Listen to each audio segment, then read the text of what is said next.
वैजापूर येथील लाडगाव शासकीय रुग्णालयात डॉक्टरच उपस्थित नसल्याचं वास्तव समोर आले। तालुक्यातील लाडगाव प्राथमिक आरोग्य केंद्रातील हा संतापजनक प्रकार समोर आला असून रुग्णांना उपचारांशिवाय घरी परतण्याची नामुष्की झाली।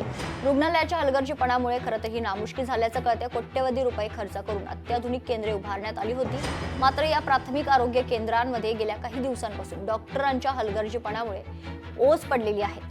लाडगाव येथील प्राथमिक आरोग्य केंद्रात डॉक्टर उपस्थित नसल्याचा प्रकार समोर आलाय।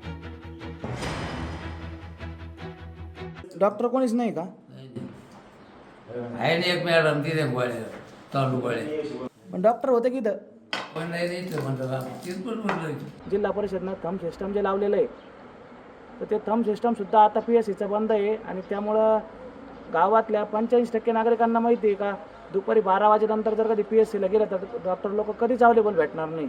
आणि आपले हे जी PSC आहे हिच्या अंतर्गत 11 ते 13 उपकेंद्र आपल्या PSCच्या अंतर्गत आहे आणि इथं जर अक्षरशः डिलिव्हरीचं पेशंट आलं तर ते वैजापूरला रेफर करावं लागतं। एवढं दवाखान्याच्या बाबतीत लाडगावचा दवाखाना खाली आलेला आहे, फक्त तो कागदपत्री स्मार्ट झालेला आहे। लोकशाही मराठी ऐका, पहा, जागरूक रहा।